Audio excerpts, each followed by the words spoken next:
be leading the meeting today.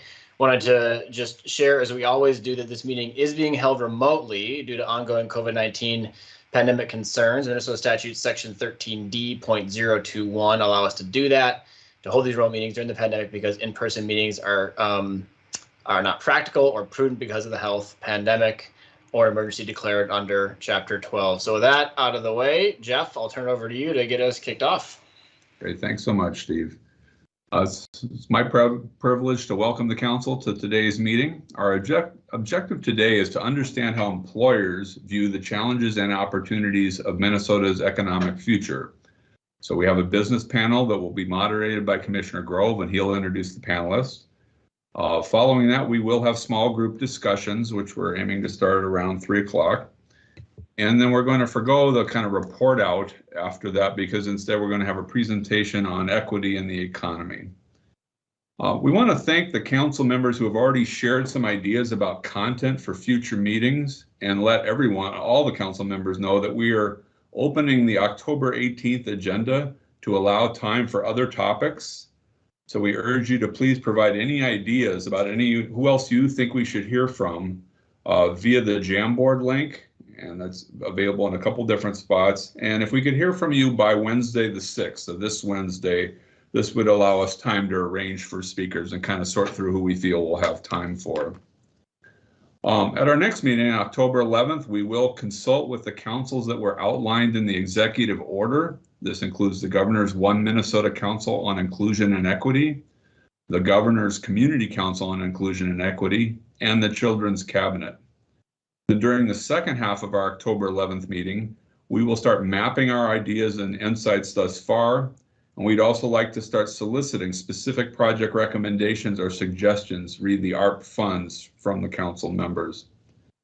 We wanted to remind the group about the second phase of our work after the initial ARP recommendations, because we will have an additional opportunity to dive into the ways we can foster economic growth here in Minnesota. We have a June 30th, 2022 deadline to submit a long-term roadmap for systemic change in the public, private, and nonprofit sectors that will achieve a more equitable, inclusive, sustainable, and resilient Minnesota economy. At this time, I'd like to introduce Commissioner Grove, who's already been up once, but he gets his second shot, and he's going to moderate our panel. Great, thanks, Jeff. Good afternoon, everybody. Really excited for today's conversation. And as you probably saw from the bios that were circulated in the materials for this meeting, we have an impressive panel we're about to hear from. Really grateful to Dave and Doug and Nawal and Ann for joining us. Just briefly, because you do have their bios, Dave is the CEO of DigiKey, a large electronics manufacturer up in Thief River Falls. Ann Holder is the CEO of a startup called Mariani Health, focused on maternal health. Doug Loon is the president of the Minnesota Chamber. And Nawal Noor is the founder and CEO of Noor Developers, a development organization or developer here in the Twin Cities. So we're thrilled to have all four of these leaders with us today. They know we've been having lots of fruitful and dynamic conversations on the future of Minnesota's economy up till now. And really the goal of this conversation is to get further insights from them and to learn how the business community is responding to this moment and what it needs to grow moving forward. So thanks to our panel for joining us. If you're here, please put your cameras on so we can see you all. And I think Nawal, I'll turn to you first. And as a conversation, as a question, just to get us started, I wonder if you could talk a little bit about what this council should know about the Minnesota business community and its challenges that maybe we don't already know. What is something that you've experienced over the past couple of years that you would really want to highlight for our group? Thanks for joining us. Good afternoon, and thank you for having me, Commissioner Grove and the council. It's great to see so many faces that are familiar and some new faces. So, Commissioner, I would say there's very few things that you already don't know because you're part of DEED, and so if I would say that's your number one job. So I'm not going to tell you anything that you don't already know, but I would say probably highlight a couple of things. One, as a minority small business owner, I think the pandemic has hit a lot of the immigrant and minority-owned businesses, more so than probably more traditional businesses have been hit. And the civil unrest made it even worse. And so a couple of probably things that a lot of these smaller businesses have very few training around the way that they do business and financial statements and adequate insurance. And those two things really catapulted the challenges that these businesses have faced. I'd say the other two things that I probably would share is workforce shortage, and that's hitting us in the construction and the development side of business. And you wouldn't probably never think, but most of these jobs are paying well over $100,000 a year. And it's not the traditional jobs that you would normally see, but because of workforce that's retiring and there's not enough workforce to replace them, there's significant shortage, and that's choking the sort of the productivity of the construction industry more than any other industry that I've seen. And I would say a lot of industries are facing those challenges. And then the other thing is, the last thing is just what do we consider innovation? And so from a perspective of a business that works on development, we're working with different industries. One is cidery. I'm working with a small business that's building a growing area that they want to go into. I'm working with a recycling firm that is building their plant in Minneapolis, and they're thinking about how do we invest in electric vehicles that are trucking vehicles, but sort of the infrastructure on EV in the circular economy in Minnesota is non-existent if you think about it from the metro, outside of the metro area. And so how do we think about, from a state perspective, the dollars that are going to be spent in the next few years? How do we change the next 30 years for this state, and how to become a more competitive state compared to other states that are around us? Those are the two things that I probably would share. That's helpful, both relevant to our conversations here so far. I wonder, Dave, to move to you in Thief River Falls, obviously a big employer in greater Minnesota, really interested in the moment as you see it, particularly as an employer that employs a lot of folks, but not in the metro area, which is, I think, a unique component of what DigiKey's doing. Yeah, Steve, you're spot on. And for me personally, in the last 13 years here in Thief River is the first time I've ever lived in a rural area. I've always been more like in the Twin Cities, but in Boston or Dallas or Denver, wondering what they did outside the metropolitan area. And I'm seeing that firsthand now. And it's really incredible up here. It's very similar to the first speaker. I'd comment on a couple of things, but in a nutshell, I think there's three things that impact us. The good news is that business is thriving up here. Taking a look at DigiKey, COVID has such an uneven impact. We've heard, and I'm certainly aware of some industries and people, percentages or segments of the population being devastated. The electronic components, I'm sure that the idea of the chip shortages isn't foreign on anyone. Our business is up 65% year over year, and just to try to keep pace. We made a commitment 3 years ago to DEED that we'd hire 309 people. We're at 579 full-time hires in the last 3 years, and we still can't get enough. So I'd say the three things slowing us down from continuing to grow to provide even more tax revenue in this very complex scenario is workforce participation. And as the previous speaker mentioned, it is an interesting time that we are seeing more retirements coming now, I think, as people evaluate quality of life and in some positive aspects over the last 18 months of having a little bit more work-life balance than they've ever had. The stock market for some has done okay, so it's a good time to retire, but there's an exodus of an awful lot of talent that needs to get flushed back and replaced at a time that we're also trying to support growth. Daycare, which looks like in reading some of the material is being covered and addressed outside, so I won't dwell on that. But I'll spend a little bit of time on workforce housing, particularly as we talk about market rate workforce housing. The irony in places in the rural communities like this is that we've recognized a symbiotic relationship with the communities for some time. We employ over 4,000 people. There's 8,500 people in our town, so we're hiring from a 60-mile radius, and we've always paid great wages. We've had a really generous healthcare plan because these aren't employees. We're team members. We're all part of the same team. The receptionist retired after 40 plus years, and she at one point counted 42 relatives that work at this company. So, the idea of being really a reflection of the entire community lives with us. Now, the ironies is that with all of the best intentions, and I understand what a complex equation it is for the state, while we have a shortage of of market rate workforce housing, we have vacancies with income-based subsidized housing. We're at a place where I think the city would aspire to be, where wages get to the point that you're outside of that lower bracket for many folks.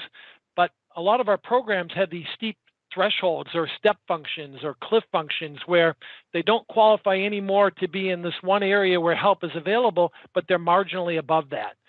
So what benefit what this area is looking for is how can we get more workforce participation and how can we support them in the area, and not looking for the state to be builders, but how do we have programs to help companies like DigiKey provide some sort of tax credits or incentive to take care of our own up here to provide some of those resources that are needed to support the growth. But I think I can also, in the area, you look at Marvin's or Polaris or now Textron with Arctic. The good news, the great news is business is going well. And so we don't necessarily need help. We need support to continue to be able to grow, because we know there's other areas of the state that are in a different situation and need that assistance. It's really interesting, Dave. You mentioned housing is a key driver here, and that you're short on hiring. Save that infrastructure. Is it hard to convince folks to move to Thief River Halls and take a job at DigiKey? I mean, you have a warm bodies issue on some level. Is it a challenging argument outside of just housing, or how would you think about it holistically? Yeah, it might even be better asked by some of the other people in the community, the other businesses, because unfortunately, I think what we do is we put a lot of pressure on the rest of the labor pool. We attract a lot of talent. We hold on to it with some of our incentive programs, and so. Fortunately, again, we found 579. Frankly, I don't know how we do it year after year, because even with a low attrition rate, you take 4,000 people, there's our recruiting and hiring folks are working full time just to replenish the folks that leave the workforce up here. But a combination of people that stay in the area. And Steve, there's an awful lot of folks, they initially leave the area and realized, hey, hometown wasn't so bad from a quality of living, cost of living. But can I grow my career? And a place like DigiKey is really like a aircraft carrier. It's not just one function. We have people in warehousing and inbound sales and engineering and e-commerce. And so we can run the gambit of entry-level jobs and higher-end professional functions. So knock on wood, we've been able to do that. But I think the warning message for this team, as the previous speaker also alluded to, it's getting very competitive state to state. And we are having the biggest disruption, I believe, than we may ever see in our lifetime. Working from home has demonstrated that both opportunities and threats. It means that as a resident in rural Minnesota, I can now have a larger pool of companies I can choose to work with as companies are hiring their own employees. And also employers like DigiKey, to your question, we also have the opportunity that we've demonstrated work from home works. We can also hire from a wider geographic area. So geographic boundaries don't isolate or protect states anymore. It's wide open, and we can take advantage and seize that moment, or we can look back and see that that's become a big threat to us. Yeah, great points, Dave. I'm sure we'll dig more deeply into them. And I want to bring you into the conversation. You were, an executive at Medtronic and in the healthcare industry, and you've left and started your own company. What kind of place is Minnesota to start a business, and what are some of the challenges that we should consider that maybe you've seen as a startup in our ecosystem? Yeah, well, and thanks for having me. Quite honestly, it's been a pretty wonderful place to start a company once I got dialed into the ecosystem. And that did take a little while from finding investors. But once I found a lead investor to really help build the company and get the resources that I need, it was instrumental. The other thing that significantly helped, and I can't stress this enough, but the angel tax credit was hugely helpful for us. And I'll just give you one example. And this happened multiple times, just not with one. But I had an investor that he said, I'll put $25,000 into your company. And then we educated them on the angel tax credit program. He put $250,000 into the company. And then you couple that with the investors that came into the state to invest in this company from outside that could also take advantage of that. It was pretty phenomenal to see the money coming into the state and supporting growth from outside of the state. So that was just incredibly helpful. And quite honestly, it helped us hire the first employees that really got us going. Probably the biggest challenge that we're currently having though right now is tech talent. And when I say tech talent, it's software. It is very difficult. We're having issues, because we're competing again, going back to what Dave was just saying, this talent can work from home anywhere. So you find the right person and you see that resume, you better give them an offer. If you get it on Monday, you better give them an offer on Friday or you're not going to get them. It's been really difficult to find that talent in the state of Minnesota. And I've got some ideas, just if there's a way that we could help educate that tech talent here in the state and then incentivize them to stay in the state. How awesome would that be if we could do that? But that's probably my biggest challenge, from an overall technology perspective, when it comes to data scientists and electrical engineers, mechanical engineers, we're okay there, but software is very difficult. And then the other thing is supply chain, and we're all feeling that right now. But I think we're at a point now where we're doing really well and we're growing and we're adding jobs regularly. But I think tech talent has really just been our biggest challenge. Well, thanks, Sam. Let's bring Doug into this because Doug, in the 2030 report that the Minnesota Chamber put together that we've circulated to this group before gathering today, you mentioned our tech ecosystem is one of the lean forward strategies the report considers central to our growth. Talk about that report a little bit and what you think some of the most important insights coming out of it are for growing Minnesota's economy in the coming decade.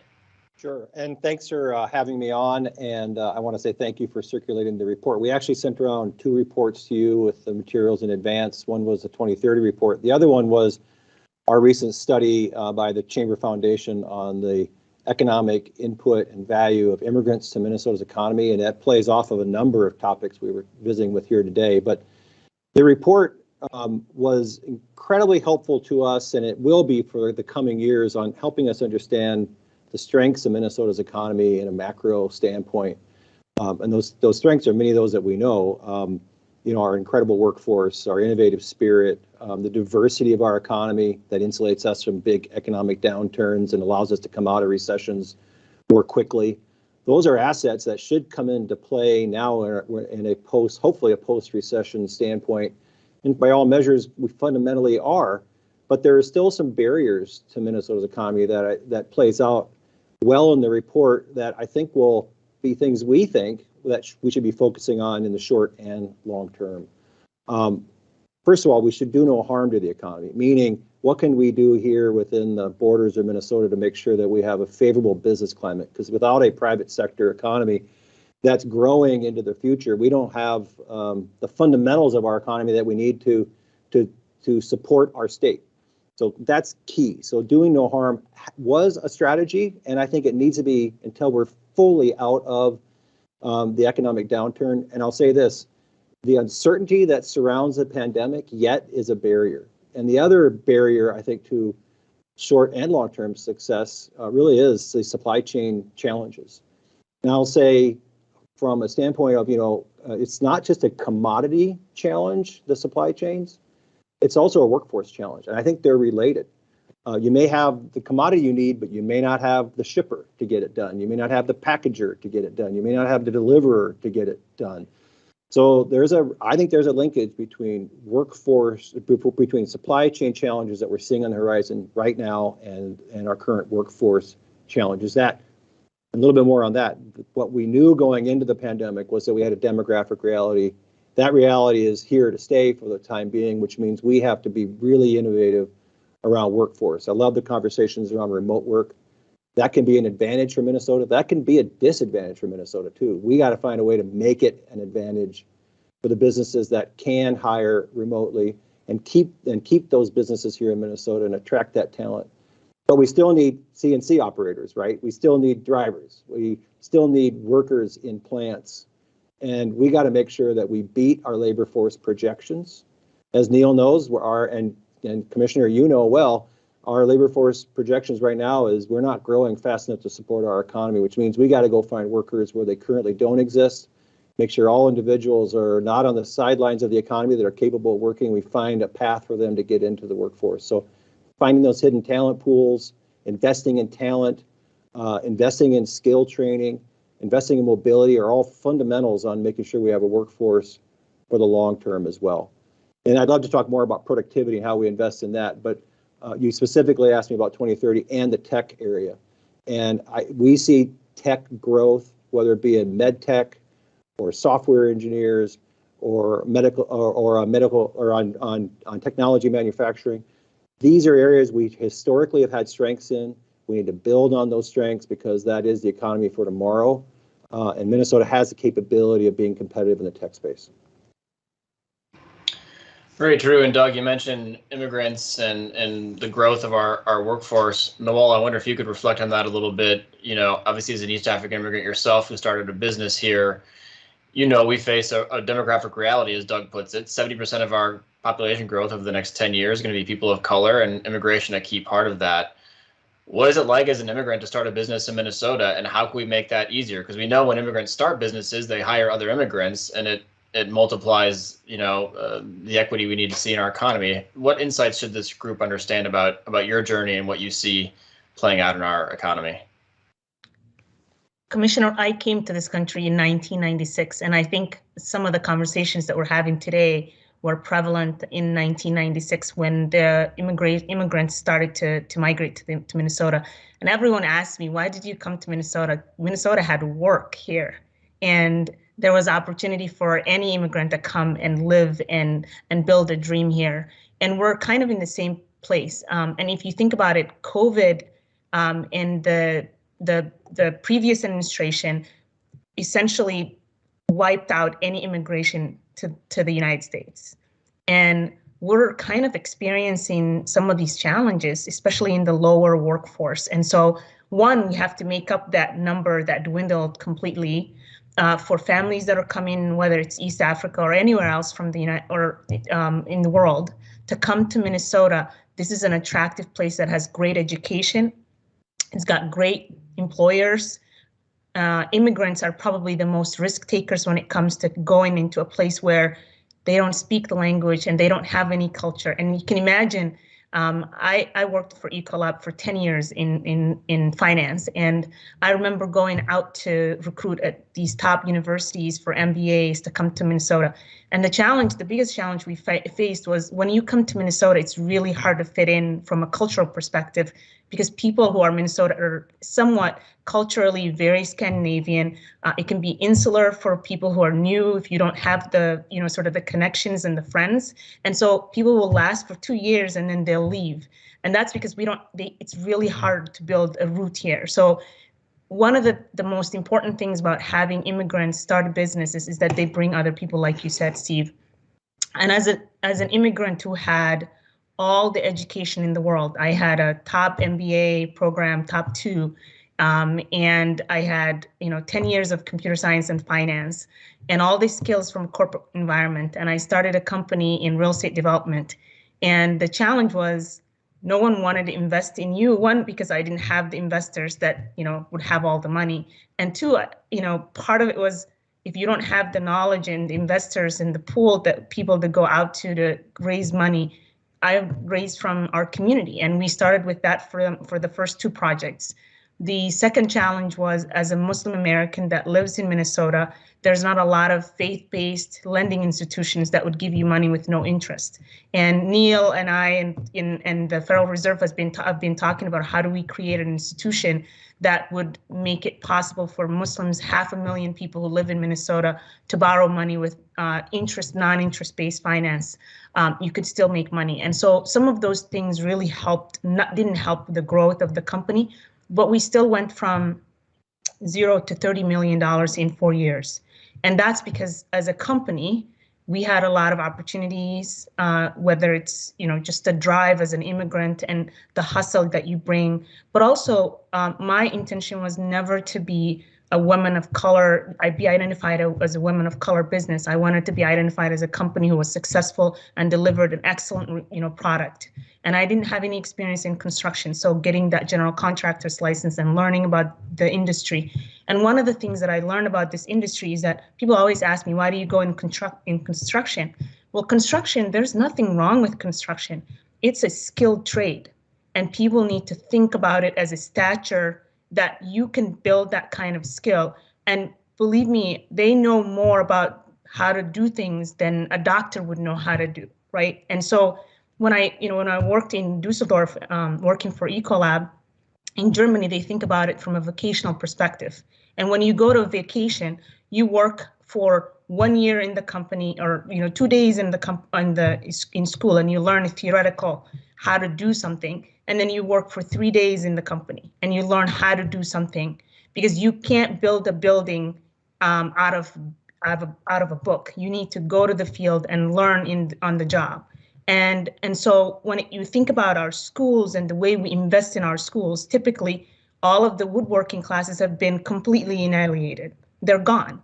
And so how do you build that kind of skilled workforce? And how do you think about it from a stature? There's a good article that David Brooks put on New York Times. And how do we think about the next 20, 30 years?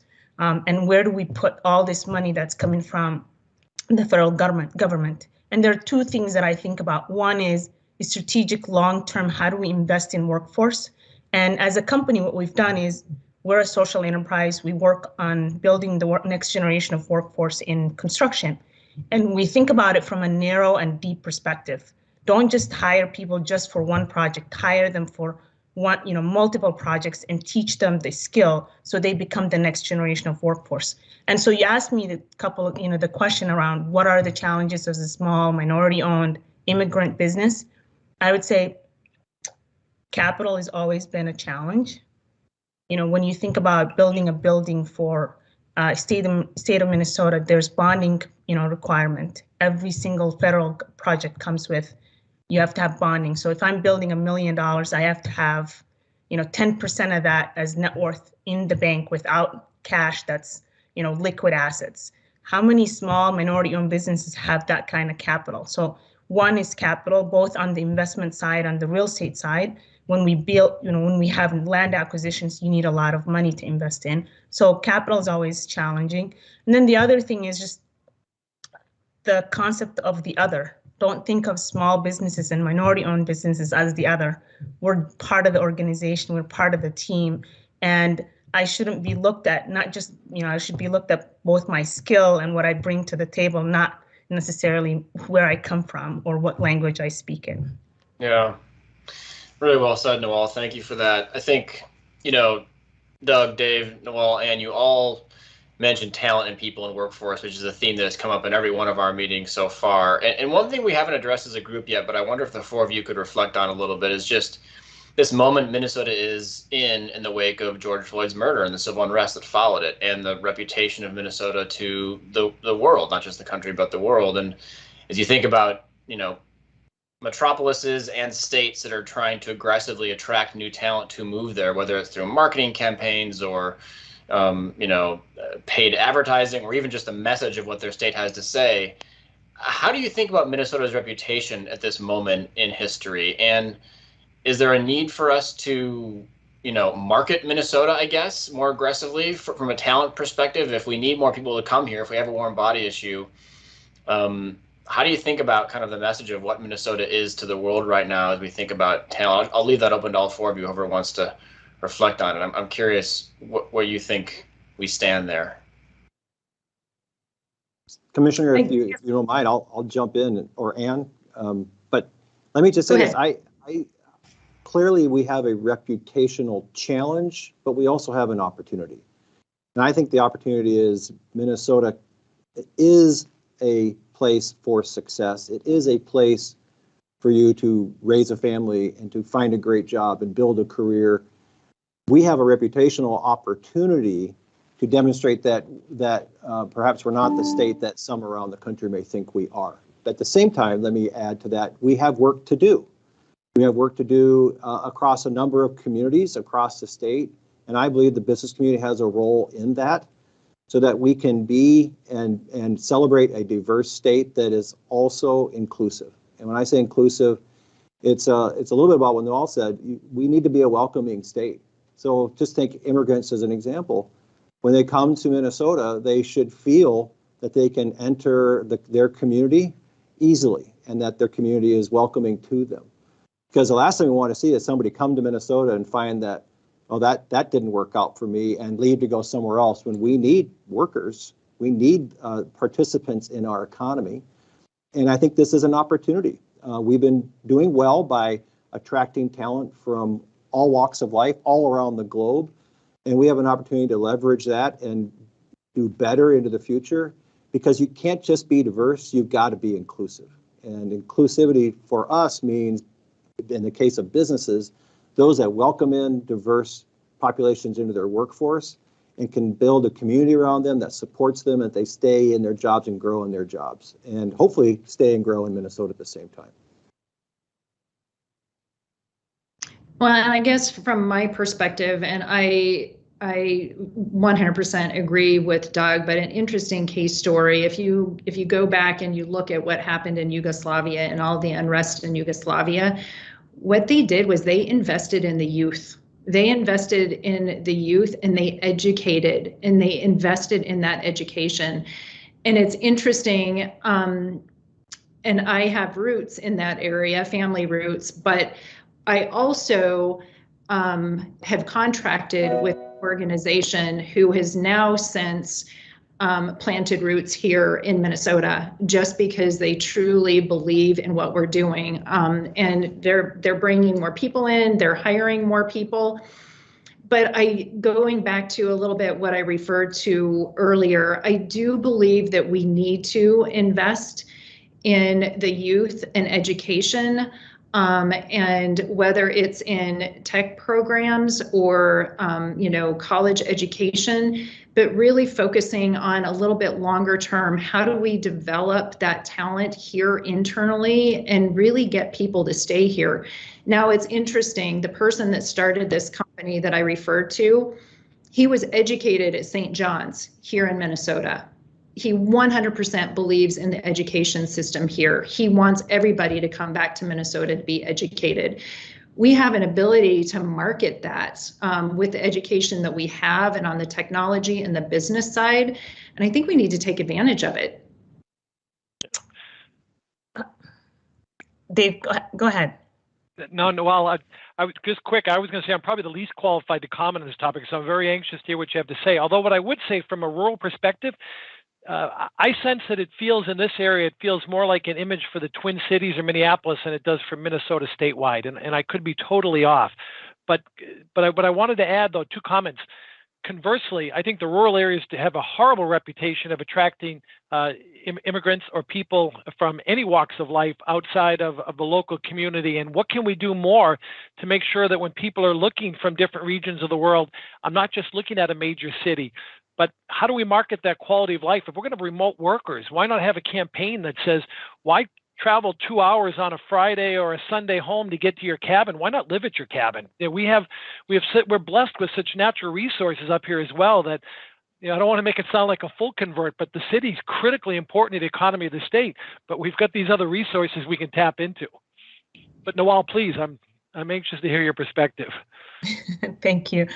I was just thinking, what would I want to hear when I came to this, this country? And, for me, it's anywhere that you go there, not just because it's the place that has the work, but it's the community that you go in. And so Minnesota is really good at having a great community if you fit into it. And so that's, a couple of things. One, when I send my kids to school, I want them to fit in. I want the teachers to make them feel comfortable when they come into that classroom.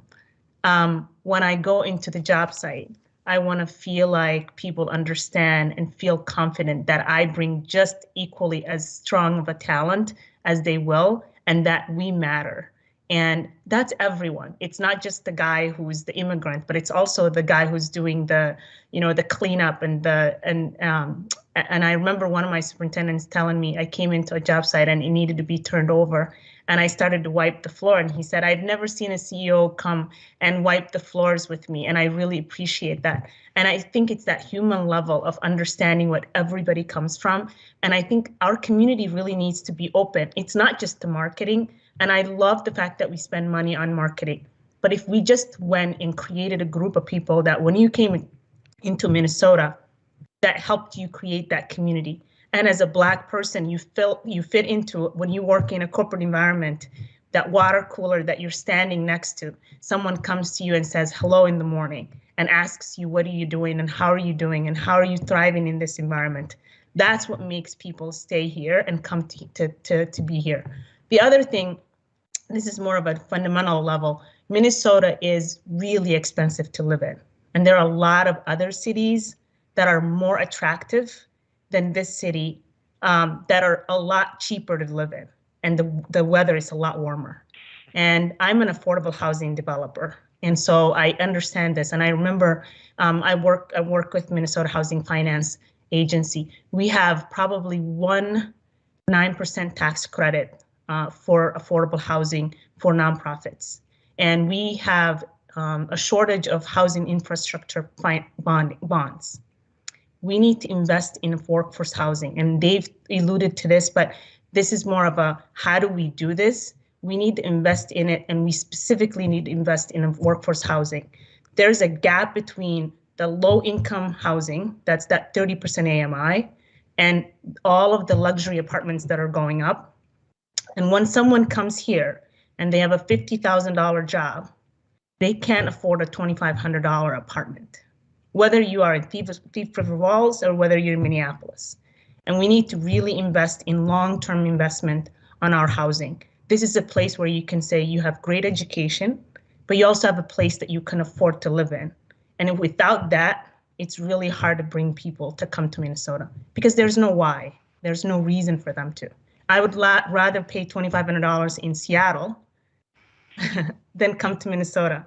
And that's just being honest. Because there's 3 or 4 months out of the year that is really difficult to live in Minnesota. No, well said. I think you and Dave have both highlighted this. Dave, you looked like you're about to concur. I do want to tell the group we want to be open to questions from the council. So as you consider, please use the hand raising function, and we'll expand the questions to the larger group. Maybe just to tee up a shift that Noel has already originated here. You all know as panelists that this group is tasked with giving the governor recommendations on how to spend $1 billion. And it's a big task. And we've talked a lot about what sort of good candidates for one-time funding is. If you're this council and you're trying to think about how to prioritize ways to spend that $1 billion, we've teased out some of them in this conversation so far, but the wall mentions housing. Would like to open up to the other 3 panels, and you, Noel, too, if there's other things you would want to really put your finger on that, hey, of all the things, you should really focus here. We'd love to hear your thoughts, and then we'll move to questions from the group here too as we go. I can actually add to that, and I'm going to go back to what I was saying before about the Launch Minnesota programs, because there are some limits on it. There's limits to the amount of funding that a company can get. But there's also the grants that are available, and just the housing grants and childcare grants. For entrepreneurs that really want to get going, those grants they're very, very useful. And those could probably be subsidized significantly more than they are. They're very short term. They are very helpful. But I do believe that if there was more funding in that area, we may actually drive more entrepreneurial growth. Commissioner, it's Doug Loon. I'll concur. We want to focus on business startups and entrepreneurship. If we think about the state's success over the long haul, our businesses are really good at starting here and growing here and hopefully staying here. I just look at Jeff Ettinger and think about Hormel and how that is an amazing story of success in greater Minnesota. And those businesses that start small need to start somewhere. So we have to have that supply chain of small startup businesses to make sure we've got the Hormels and the 3Ms and the other amazing companies that we have here in 50 years and 100 years, right, as they become the next Fortune 1000 or Fortune 500 companies. But let me just add, if we're talking about the ARPA funds, as I said earlier, we should do no harm. As we know, we have a significant shortfall in the unemployment insurance trust fund. The commissioner knows this well, and we've had these conversations, and he knows what I'm going to say next. But having a payroll tax placed on businesses at a time of all this uncertainty, and we're coming out of the recession, it'd be our hope that this would not be the case. But we know that this fund needs to be addressed. So if we could deploy the ARPA dollars in that direction, will actually put us in a stronger position longer term, because the last thing we want to do is slow down business growth, slow down the ability to raise wages or benefits because of a payroll tax increase coming their way. I could talk about others, and I think investing in workforce is key as well. Early learning scholarships is a great way to make sure that we're addressing long-term education capabilities for our youth, as well as making sure that families have childcare in the most critical families out there. So that would be another area that I would recommend that we give a close look to for state support. I would just add one thing. As a small business, one of the key things, and Doug probably alluded to this, if you're not starting a sexy business like tech or medical device, it's really hard to access some of the angel tax credits and a lot of the grants that are available. And so I'd love to see if there's other ways that we can create a small grant program for non-sexy, non-tech related businesses. I started a construction and real estate development, and unfortunately there are no grants for those. I'd love to see them. But the couple of ways that probably we could help especially for the next year or so, is one, a lot of small businesses want to reinvest what they earned. And so this year, for example, this past year, we grew faster than we've ever grown. And we got taxed for all of that. And so it would have been much more helpful for that tax dollars to go reinvest in workforce and into the business. And are there ways to do that? The other is our healthcare insurance is incredibly expensive. And a lot of small businesses really struggle attracting talent because their healthcare is so expensive and it does not cover as well as a established business. And so what can we do to really build healthcare that is geared towards small businesses? And so it's not so cost prohibitive for them to be able to afford it. But the other portion is, how do we make it so they can attract talent? So if Anne starts a small business, she can hire people and hire them from her alma mater, from Medtronic. But most people like stability, and healthcare is a huge component to that, in addition to a lot of other things that people have mentioned, like childcare. And so you can't afford that as a small business, especially when you're starting out. That's your expense. And so some of those things that would be really helpful. As a short term, I know the challenge we're having is, how do we invest some of these dollars? But I think learning from a vocational program like the ones in Europe, and figure out how do we get back ourselves from the last 20 years of divestment from vocational programs, and how do we market these jobs to be more higher stature and well-paying jobs to be filled by people who are talented, who may not necessarily want to go to get a college degree. A non-sexy business tax credit. I like it. Well, let's go to some questions from our panel. And I think, Neil, you had your hand up first, so we'll turn it to you. Thank you. Can you hear me? Yeah. Okay, great. And good to see Doug and Nawal. Good to see you both again. And thanks to all the panelists for your comments. One of the things we're wrestling with, or that I'm wrestling with on our panel is, or on our, what do we call ourselves? What our council? Council. Is that the breadth of issues that are being brought forward is massive. I mean, they're all important issues, but how do we get focused in a way that can move the needle? I mean, Steve, you talked about one-time money. If you take a bunch of one-time money and put it at cost of healthcare is really important. It's not going to make a long-term dent, right? It'll help for a short period of time.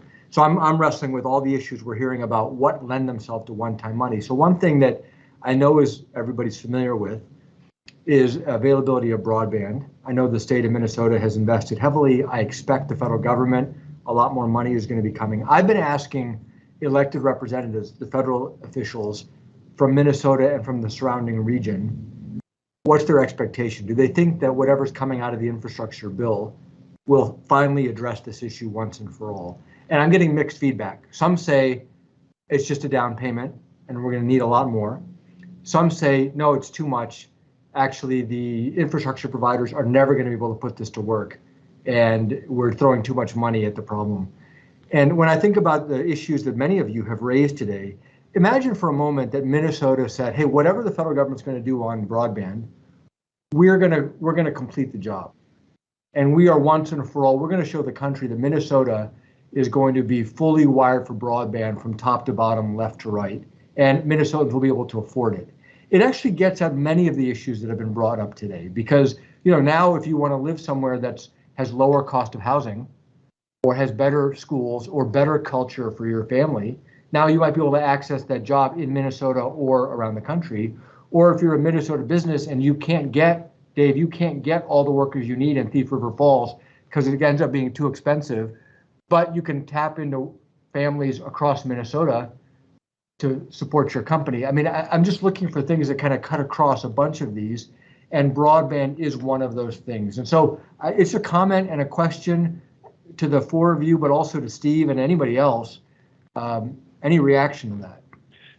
Neil, if I could jump in, one of the things I really like about what you're saying is that, the old adage, give a person a fish, you feed him for a day, teach him to fish, you feed him for a lifetime. So many of these problems, if we're only solving it for a temporary period of time, we offset healthcare momentarily for a year or 2 years, it doesn't go away. And so what you're talking about, and this council is getting more inputs over other sessions, is look at things that have a sustainable impact. Now, I've seen some great work in the state. I'll give the state a lot of credit. I see broadband fiber optic coming up here to our region to supplement cable. So I see signs of that. So I don't know if that's the specific answer, but I would urge you to look for things that become a flywheel, that become additive and grow, just like a business doesn't want to just throw money at today's problem, but an investment to solve tomorrow's challenges. Do other panelists want to reflect on Neil's comment? I'll say, infrastructure and broadband itself are actually called out in the ARPA guidance, right? It's something that is called out, I think, for exactly the reasons that you define it as. And I will say from the state's perspective, we're still evaluating a ton of funding streams and making some decisions about allocations on where broadband fits on the spectrum. But it is a flood of money, and I think it might be useful for us to produce some research and some reports on the state of broadband in Minnesota for this group just to digest, to get a sense for where the funding streams are, what the penetration's like, and what that landscape looks like. It could be good food for thought for this group. If that's something that the council would like, we'd be happy to have our Office of Broadband put something together, because Commissioner, I really add to that. I think the challenge is how do you deploy ultimately limited resources when there's other resources coming? I think you need to look for the gaps. And there's going to be gaps, whether it be technological gaps or geographic gaps that maybe those other initiatives, federal or other, aren't going to be able to fill. And I look at it this way: broadband is broadband. It's connectivity is the ultimate goal.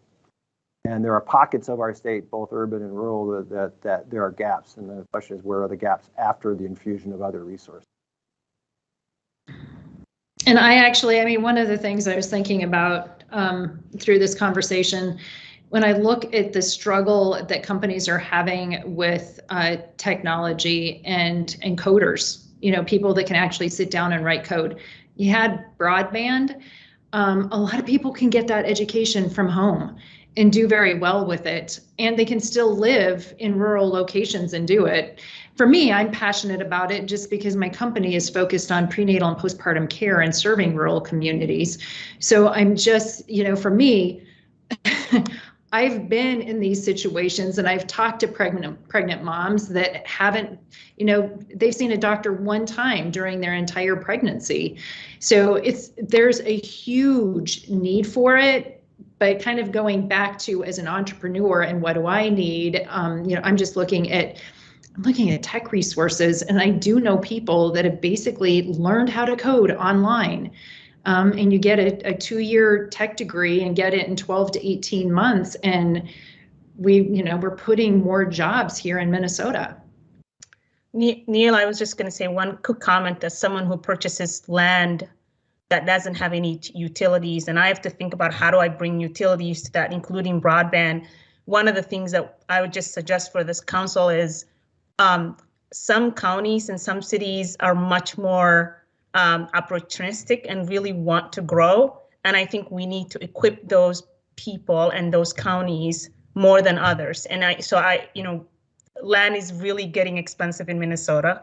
And so as further away as you get from the cities, and sometimes we look into other states that are adjacent, and that's because people really want to go there. And so I think, where is our population growing, and where do we want to invest and help some of these cities that really want to be on the cutting edge? And some of those, they may need estate bonds that would help, sufficiently fill the gaps that we have. But that's where we need to look at, is where's population going to grow, and where can all the developers and all the challenges that we're having as a community, where can we go? And so if I look at Cologne, Minnesota, is that a place that, what's the broadband look like? And is there something else that could be included as an investment? Noel's comment, Steve, real quick. I think, though, I would keep coming back to what Noel asked, is why Minnesota? And we've got to answer that question, because some of the things, our education institutes, they're wonderful in Minnesota, but technology is going to allow you to access that remotely, as was pointed out. Jobs can get accessed remotely. So I think Noel's comments about that sense of community, those are differentiators. So whatever we decide to do, we should ask from a guiding principle, does it answer the question, why Minnesota? Yeah, how does it differentiate us? That's a great point. I would also add, why Minnesota to start and grow a business? That's a fundamental equation too. And to what was said earlier about affordability, the cost of being in business in Minnesota is real, and we need to be thoughtful about that to ensure that we have a healthy business climate so we can ensure strong economic growth. Well said. Given we have just 7 or 8 minutes here left, and we have 2 questions, why don't we have Tracy and Joe both surface their questions, then we'll open the floor to the group to respond as you see fit. So Tracy first, and then Joe. That's great. My question is specifically for Doug, and it has to do with 2030, but I'm open to input from anybody. And for those of you who have the 2030 plan available, I'm kind of looking at pages 25 and 30. And so this has to do with strategy 2, Doug, about leveraging Minnesotans, okay? And, one of the things that you identify is that Minnesota has to beat labor force projections. And I think that most of us know our economy can't grow if we can't grow our labor force. So I get that. But I'm wondering, if you had $1.5 billion to spend, or some number less than that, what specifically do you think that we could invest in that would ensure that no one is left on the economic sidelines, which is one of the bullet points? And you also referenced that younger and older adults and communities of color are underrepresented in the workforce, and the state has to ensure full engagement for all Minnesotans to grow its workforce. I agree 100%. But do you have ideas about specific investments that could be made around that? Yeah, there are a number of investments. Let's just also a frame of mind. Go ahead, Steve.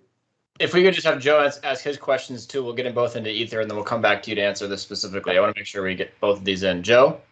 Well, I think I can frame mine more into comments than questions even. So maybe I'll just have comments as we open it up more than questions. Okay. All right. Cool. All right. Sorry, Doug, back to you then. So to Tracy's point, first of all, as I said earlier, there are investments, and then there's also kind of a frame of mind, if you will. And we need to make sure we're investing in making sure that we have the skills today and the skills for tomorrow and the mobility to get to those jobs, right?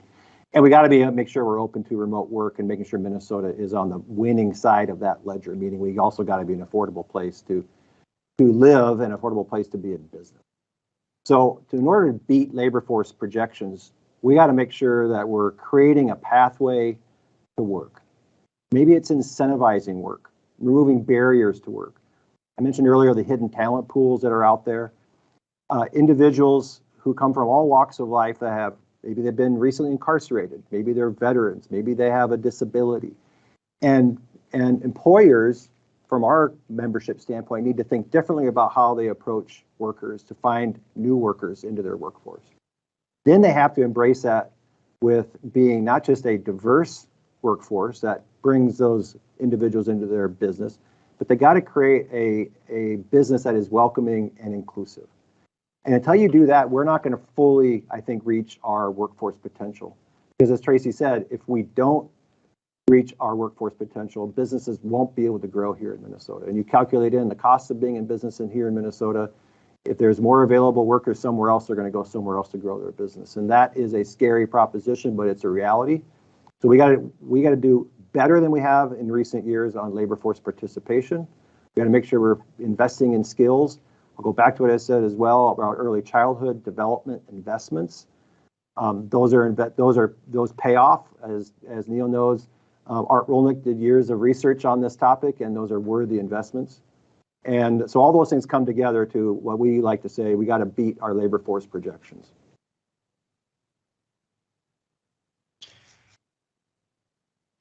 Dave, I'm curious because we haven't asked you specifically on the money question. It's a sort of a similar question Tracy's asking here. Do you want to answer that, and then we'll go to Joe for his comment before we break into small groups? Yeah, I'd say, maybe it's having lived up in Minnesota too long, but when I think about my business finance, a little bit like personal finance, I've always found that you live beneath your means, you're always financially secure. And so a little bit to Doug's comment, I always get nervous when we had debt that needs to be serviced before we start looking at other places to spend. Now, I got a lot of confidence in you, Steve, and I think you and others have that more complex equation. But, I don't know that I could comment any further than that. I just get nervous about, I think businesses growing and staying healthy is the best sustainable flywheel to keep things moving. I don't know specifically what one more incremental tax does, but if it discourages or slows down any of the momentum, that's a very big danger of doing more harm than not, I think, to Doug's earlier point. Just a caution signal, perhaps. Thanks, Dave. Appreciate that. Ann, looked at you. You're going to jump in and say something today. Nope. Yeah, I just saw that. Okay. Joe, over to you. Well, mine is, I'll just frame it in comments related to a lot of what Nawal had spoke of. I think incremental investments in some form of I don't know what you want to call it, an account that offers very reasonable or low cost bonding for newer contractors coming in. When they don't have that work history, it just becomes unsustainable for them to compete. I think that's extremely important. When she spoke about access to capital, I use this in one of the other small groups that we were in. It's a lot different if your company is a tech company, and I don't want to demean this or make it a smaller thing, but to buy a laptop is one thing. To buy a backhoe to do a construction project is a completely different thing. And $250,000, piece of equipment, you have to have collateral. Well, then when you start talking about access to generational wealth that a lot of the people of color in the BIPOC community don't have, somehow there's got to be some form of a bridge in that gap. And maybe it's not having quite, I don't know what you want to call it. If you don't need to have 700 or 800 credit to do it, taking into account that they may not have the access to collateral to do that. I think those are important things. Education is the ultimate equalizer, and more these days that relates to access to the broadband, right? So where we don't have good access to internet or communities that have resources for the more disadvantaged individuals within that community to access, if they don't have a laptop or things like that, that takes away their access to education. So if you can do those, not even just the economics of the business and everything else that you rely so heavily on broadband, but I think if you can make some investments into those things, it'd be a huge difference. You're also helping the businesses that are within that industry, and they employ more people, so you have that, and typically at living wages, and then also helping the people who maybe are employed or they aren't employed in a high skilled trade or a high skilled dollar value job, that gets them into those jobs where they can actually sustain themselves. And then I always am going to plug organized labor. We got the healthcare covered if you come on over. So I'll just say it that way. So, but I mean, those I think are incremental things that are, you touch off on different parts, and that helps make the economy grow as a whole and is a lot more inclusive that way. Well, thank you, Joe. I think we will leave it there. Nawal and Doug and Dave, thank you so much for your time. Really, really appreciate it. We can give them a round of applause, virtual or otherwise here. Thanks for your leadership in Minnesota at a really difficult time over the last couple of years and for sharing those insights here from the business community. Incredibly valuable and important for this work. So we appreciate you all. And Jeff, I'll turn it back over to you. Thank you, Steve. What a terrific panel. Appreciate all of you being part of it today. We're going to go ahead and break into our small group discussions to reflect upon what we just heard from our business panel. And we're aiming for a half hour. We're going to bring everybody back at 3:30. So we'll go ahead and break out. Dynamic and interesting as ours was, but we're not going to do the group debrief today. We did have everybody capturing the things hopefully on Jamboard, and we will be gathering those as part of the connection of comments that we through all the meetings, and we'll take a look at those next week. We do want to move to our last speaker today. We're going to have our insight talk on equity in the economy. I had the pleasure to serve with Tawana Black on Lieutenant Governor Flanagan's Transition Advisory Board back at the beginning of the administration. Tawana is a nationally recognized thought leader known for inspiring leaders to transform a personal conviction for equality into actions that produce equitable and thriving communities. For more than 20 years, she has led multi-sector collaboratives, triple bottom line diversity and inclusion strategic development, and economic revitalization organizations in Kansas, Iowa, Nebraska, and our own Minnesota. In 2017, she launched the Center for Economic Inclusion, which is the nation's first organization dedicated to creating inclusive regional economies. And just last week, Twin Cities Business named Tawana as its Person of the Year. Congratulations, Tawana, and thank you for joining us. Thank you so much, and thanks for the work that each one of you are doing and investing your time and talent and partnership into this council. I appreciate the opportunity to visit with you all, coming to you from a hotel in Nashville at the International Economic Development Conference, where I've been speaking today with folks about the work that we do and how to build inclusive workforces. And I'm also excited for Ramsey County, I think, to potentially get an award tomorrow for the work that we've been building with them for the last couple of years. And I'm excited to talk to you all about some of the work that we do with local and regional governments and business leaders across the country every day, and the opportunity that we believe the state of Minnesota has to invest these federal funds and the funds that exist in the state every day in order to move our state toward a place of racial equity and inclusion, and more than that, to close stagnant racial wealth gaps in ways that make Minnesota a better state for every one of its residents. And so I'm going to share my screen to briefly talk with you all. Maybe is that showing you a PowerPoint right now? Yes, it is. And and everyone will be able to post the presentation, so you don't have to feverishly take notes. Wonderful. So you all, hopefully most of you, if not all, know a bit about the center.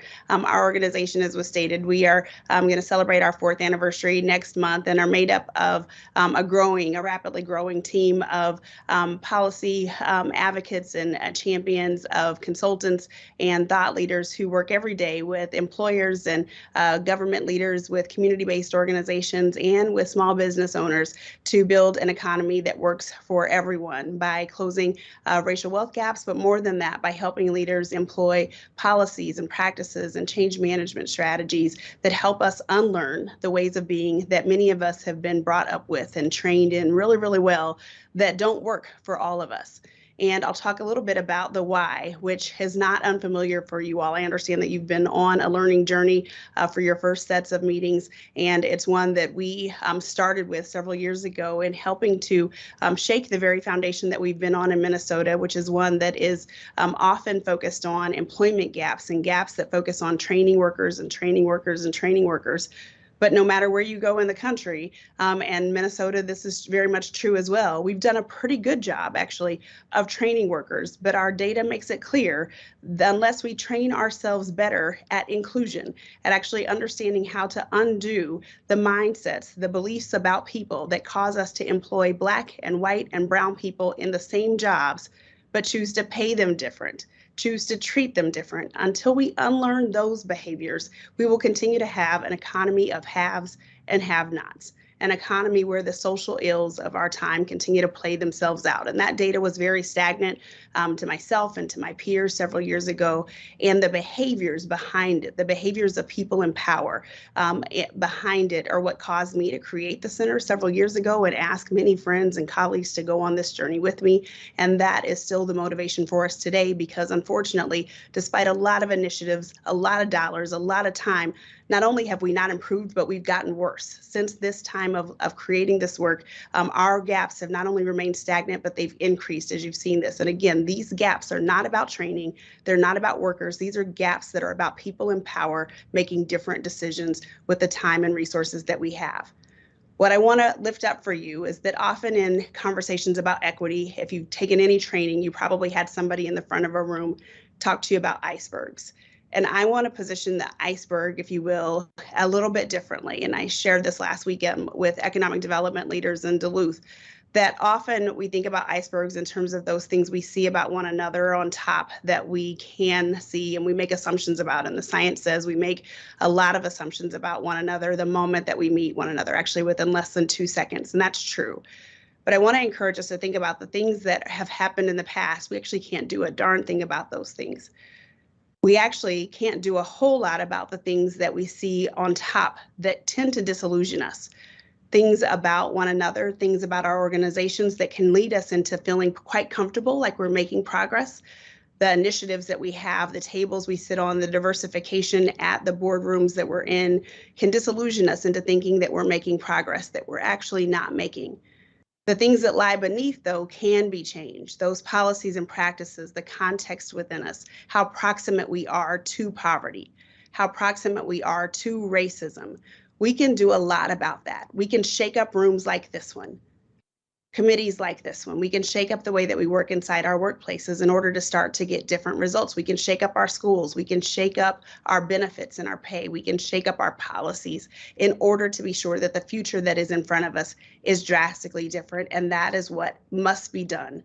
Or we'll continue to regurgitate the same results that many initiatives, many campaigns, many federal policies, many initiatives that inspired and were aspired in order to get different results simply didn't, because we weren't willing to do the hard work of breaking up those icebergs in order to get drastically different results, knowing it would be hard.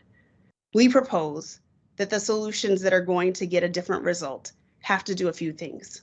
One is they have to move us out of this place of silos, of seeing economic development and housing, transportation, human capital and workforce development, as seeing those things as different things, as different departments and different initiatives, as seeing their efforts as being tables and committees and councils, but actually as seeing them as being things that are very much interdependent and require us to have people at the very center. In fact, to have the very people who our country's foundation was written to exclude, needing to now be at the center.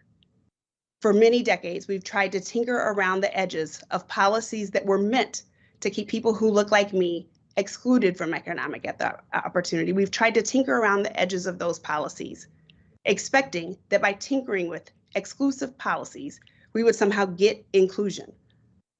When you think about that, it makes no sense. It's not possible. The only way to get inclusion is to intentionally seek inclusion by designing policies for the very people who've been excluded. And by doing so, know that we will then get inclusion for everyone.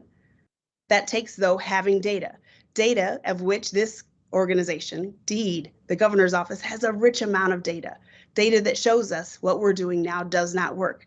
But then also having data that informs us about the new things we put in place and being willing to be nimble and fast, laser-like focused on changing at a moment's notice when we see those things we're trying work, sticking with them and going the distance, but also when we see they don't work, being willing to change and being market responsive, keeping business at the table, but not business as the only driver, business alongside those very people.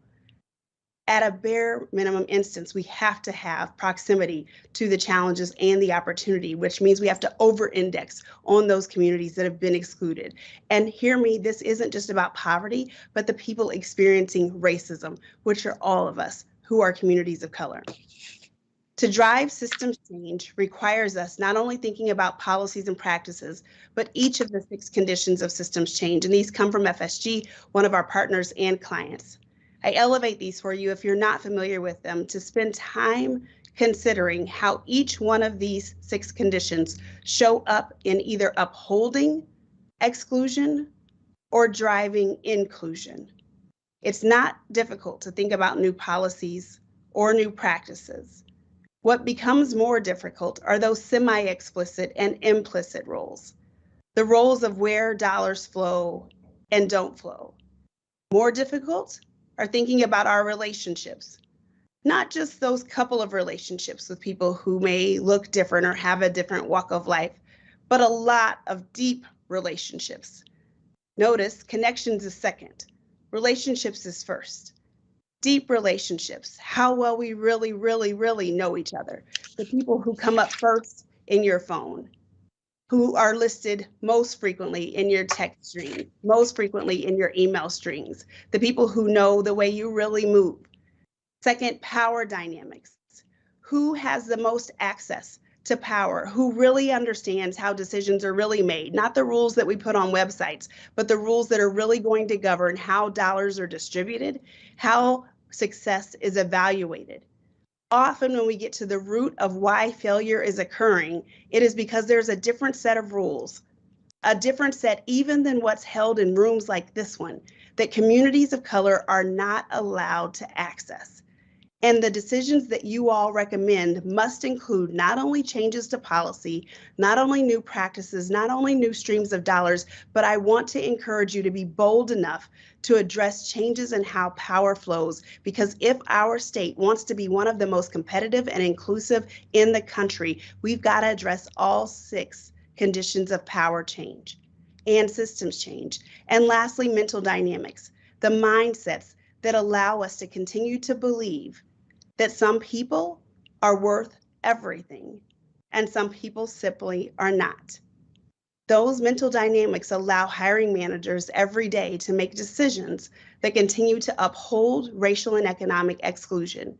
It isn't comfortable to talk about, it isn't comfortable to think about, but the data tells us that it's unquestionably happening in boardrooms, in HR rooms, in questionable Zoom rooms every day. It's not an opinion, it's a fact, because it has shown up in Minnesota's data for far too long for us to question about whether or not it's continuing to happen. And we need the governor's council, we need the governor questioning it, but it has to be done hand in hand with employers. So how do we go about that? Connecting it to indicators for an inclusive regional economy. If you go to our website, you'll see these 14 indicators that were created with employers, with communities of color, with policymakers, and with researchers several years ago. We'll update the newest round of these coming up just this spring. We've got a team of partners who are working on the refresh of them right now in partnership with the Brookings Institution. And it goes hand in hand with the levers of systems change and the 5 Ps where we do consulting with employers to ensure that we're measuring those indicators that help us understand whether or not our economy is moving forward in a way that's inclusive or it is not. We have an opportunity to drive public policy changes. These, as was said before, you'll get these slides, so I won't go deep into these, but to make sure that these indicators move in ways with public policies that allow us to compete with states who are marrying public policy with private sector actions in ways that can move us forward in being both high focused and high impact, in including workers with solutions that also marry up with industry needs for employers to ensure that they have the workers they need, the talent that they need, and that those workers have the inclusive workplaces they need to feel valued in the workplace to continue to show up by leveraging these federal dollars in ways that are meaningful. Ultimately, making these changes, closing the gap in the ways that employees experience the workforce in an inclusive way, that they have meaningful jobs that pay well, and that we're leveraging federal dollars has significant benefit to the US GDP. If you've ever heard anyone from my organization present, you've seen this data before. If you've heard anybody speak about racial wealth gaps, you've seen this data before, so it's not new. What may be new is how we go about ensuring that we're leveraging multiple opportunities all at the same time. The ARP dollars give us an opportunity to move from the transactional to the transformational, by making sure our state is as inclusive and competitive as it possibly can be. But it will take each one of us pulling each and every lever that we can, making sure data is at the center alongside people, holding ourselves accountable through shared accountability. And these are the ways that we serve as a partner to be able to do that. I meet with many of you all the time, so I'm not going to go through a lot more slides with this. I'd rather be able to have a conversation and answer questions that you might be able to have at this time. Thank you. Thanks so much, Tawana, and everybody prepare your questions, please. We'll do the same method that Steve did earlier with hands, and if we can get back to the full screen of our council, that'd be terrific.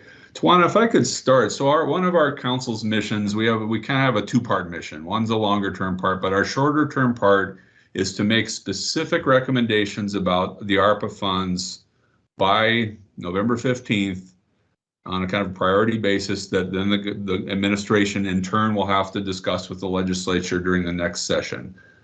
Any thoughts on specific investments that you think that this council should consider that would start moving us toward what you're looking to accomplish? Great question. Thank you. Yes.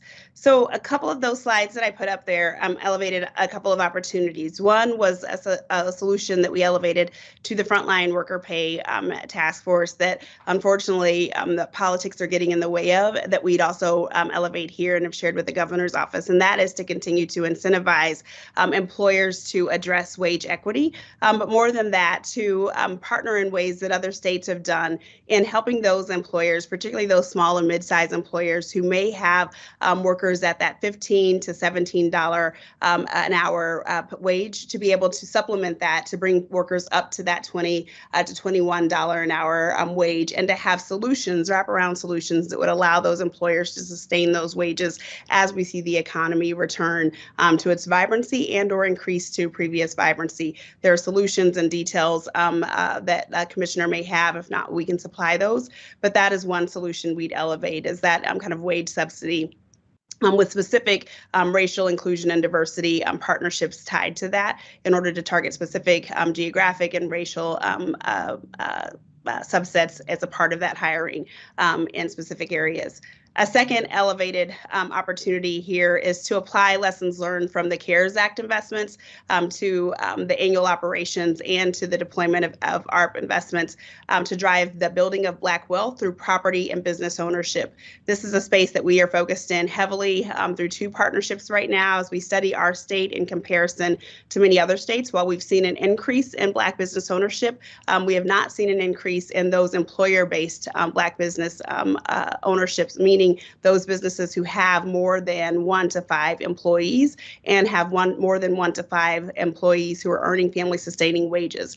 We have a significant opportunity given the number of large corporations in our state who made commitments over the last year to spend more with Black owned businesses. However, at this point, based on our supply chain, we are at great odds of most of those dollars being spent outside our state to the tune of more than $500 million due to our failure to grow and expand Black-owned businesses who are in the correct industries and sectors and who have been able to grow their own employee base and scale. We have an opportunity to pivot. If you look at our array of opportunities for businesses, we're upside down. We have loans for startups and scale-ups, and we have grants for businesses that are already operating, particularly as it relates to those that are owned by people of color.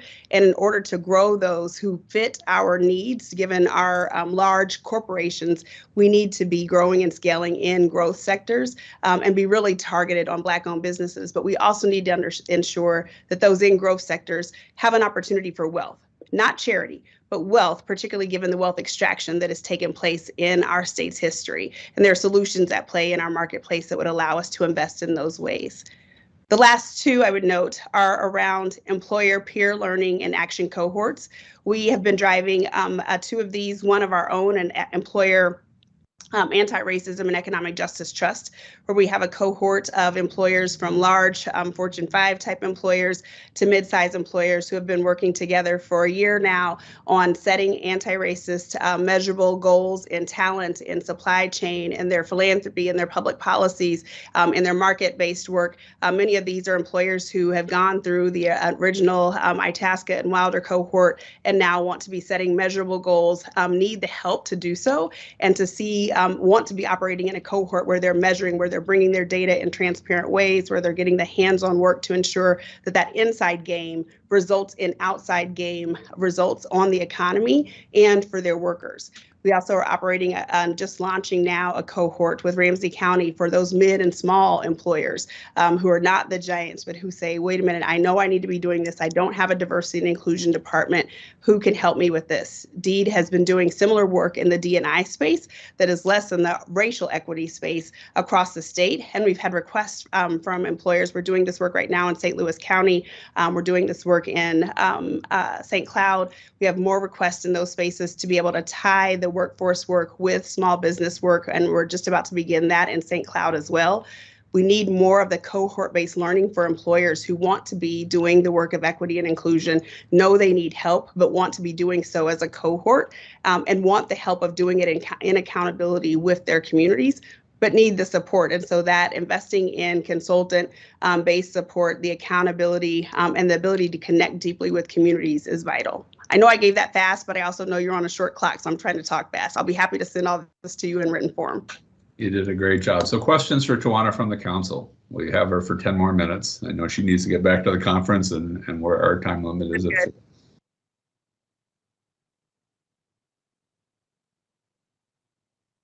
Don't be shy now.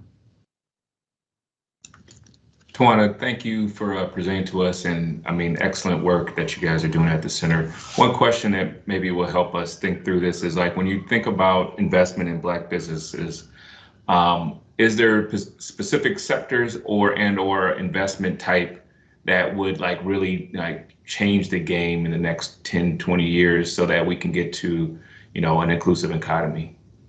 Great question, Marcus. A couple of sectors I would lift up.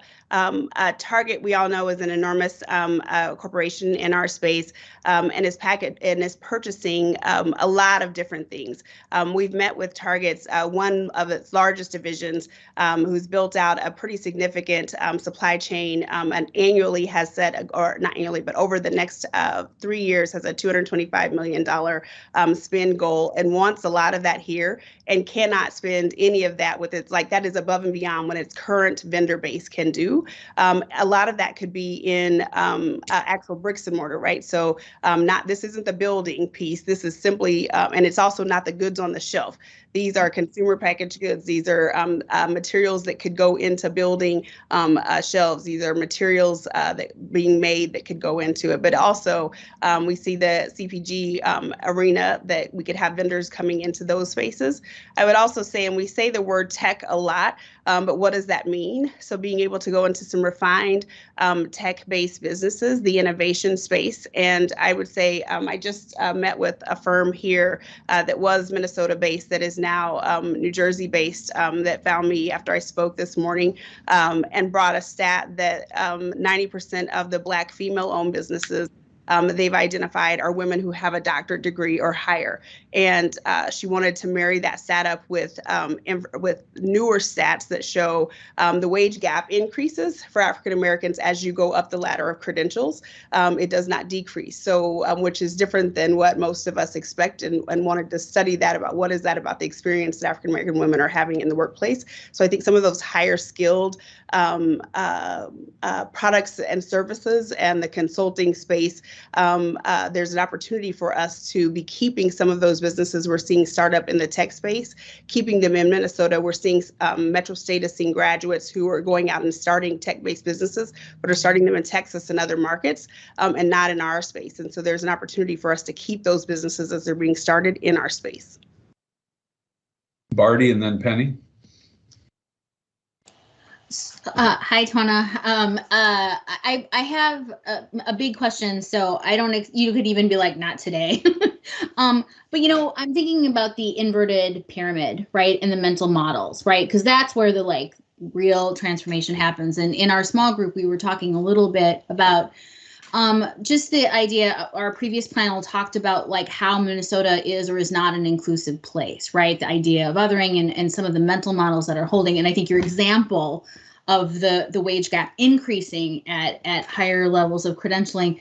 And I'm curious, like, in addition to these pieces, you know, and as you are working with C-suite, you know, and we're thinking about the ARPA funds, right? Like, how could we invest, right, to start to address at these mental, because it's the mental models. And I mean, and you know, we were talking with Commissioner Robertson. I mean, we just keep doing sometimes the same thing over and over again and wonder why we don't have a different result. So I'm curious from your perspective, what could we do to really be pushing on the mental models in addition to all the other stuff at the top there? Yeah. But like really, what could we do both in the short term and long term? Okay, Yeah. that was sorry. No. I love that question. I love that you're willing to go there, because that's where we have to go if we have any chance of these results being any different. So right now, we've got a mass exodus from the workforce, and we're all, not just in Minnesota, all over, we're scratching our heads like, what the heck? And I think 3 months ago and 6 months ago, I served on a different task force with the commissioner. We've been scratching our heads like, okay, is it people just don't want to work? Is it that unemployment is too good? Is it? Or is it that people were tired 2 years ago and now they're like, you know what? I could do what the heck I want to do because I'm really tired now, and I'm putting my feet down and I'm saying enough is enough of this sickening system. Enough of that. And then, oh, by the way, then you lay racism and you layer sexism on that and you layer whatever other ism on that. And I'm done. I'm absolutely done. And so I think there's this opportunity for us to think about some of that cohort work is about taking that on. It's about intentionally diversifying those cohorts enough to have real talk.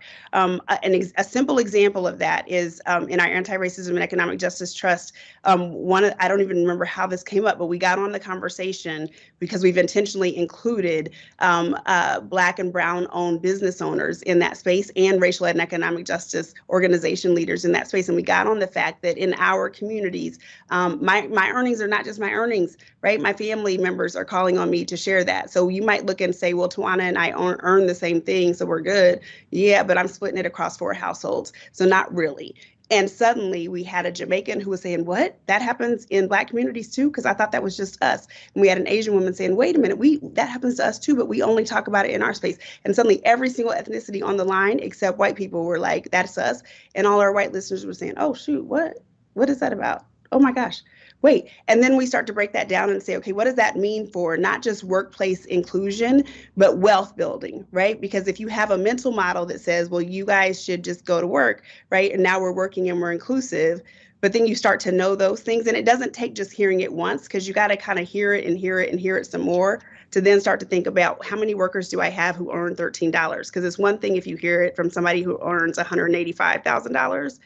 It's another thing if you hear it from somebody who earns $36,000 and is trying to split that across 4 households. And you wonder why they're stressed and coming to work and struggling, right? And then why they're opting out of the workforce and just figuring out how to make it on unemployment and social assistance, right? I think we've got to, if you all have the bold authority to be willing to invest in not just the talking circles around those types of things, because that is important, but the actual power moves around that to say, how do we start to just really, when we said build an economy that works for everyone 4 years ago, I meant we've got to build it. It doesn't exist. And one of the interview questions I ask everybody I hire at the Center for Economic Inclusion is, when have you had to unlearn something before? Because you really can't come work here if you haven't ever had to unlearn it. And I don't care if you had to unlearn what you thought about marriage or about weight loss or about people in your kid's school. If you have never had to do that, you will hate this job, because every day we have to unlearn stuff and then relearn it again. And then we have to teach other people how to unlearn stuff. And it's hard and it's ugly and it's stressful and you have to cry once a day. But if you like that, you'll be okay and you'll stick with it for a long time. That's what we're asking you all to imagine. As a resident of Minnesota, that's what I'm hoping you all can do, is be bold enough to say this isn't just about giving more organizations money to train workers or more businesses money to open businesses, but this is about blowing up everything we thought we knew. And even if it's risky, because it will be, and even if some stuff fails, giving ourselves permission to fail and fail hard and get right back up again and go try again. I know that's not like the clean science answer, but doggone it, nobody has proven anything. But we have got to be willing to know that and be okay with it in order to create the first state that actually gets this right and ties it to competitiveness. Penny, I think we have time for one more question. Great, I'll be quick. Tawana, thanks for being with us. Always gain every encounter, gain more. So, but I would, to Barty's question too that we talked about, what would you caution us about not investing in? Something that, traditionally that we might be drawn to by gravity, but it hasn't worked, so any cautions you would put out there as well? Yeah, great question and great to see you, Penny, as always, and can't wait to see what you do next. There are a lot of basic needs that are important, and we'll solve for those. And it puts a target on your back when you don't spend really big money on really basic and important needs. But this is not a time for transactions. This is a time for transformation. And you all know this. We have held 3 convenings. We've engaged about 1,000 people in conversations about where our funds should be invested. I think I'm speaking at a convening again later this week on this conversation. We're convening people again next week. I'm losing track of days on this conversation. We're in this. So I get it. There's a lot of needs. There's a lot of particularly small mayors, small community mayors and county commissioners who need to fill needs. And that's important. We've got to backfill budgets. We got to figure that stuff out. But if we look up in 10 years and that's the best we did was kept stuff afloat and turned around some budget holes, let's fire all of us. Shame on us. It's really good. Thank you. Tawana, thank you so much for taking time out of your schedule and providing us with this insight. And thanks you to the council for your attention today. And we will see you all next Monday. Thank you all for your work.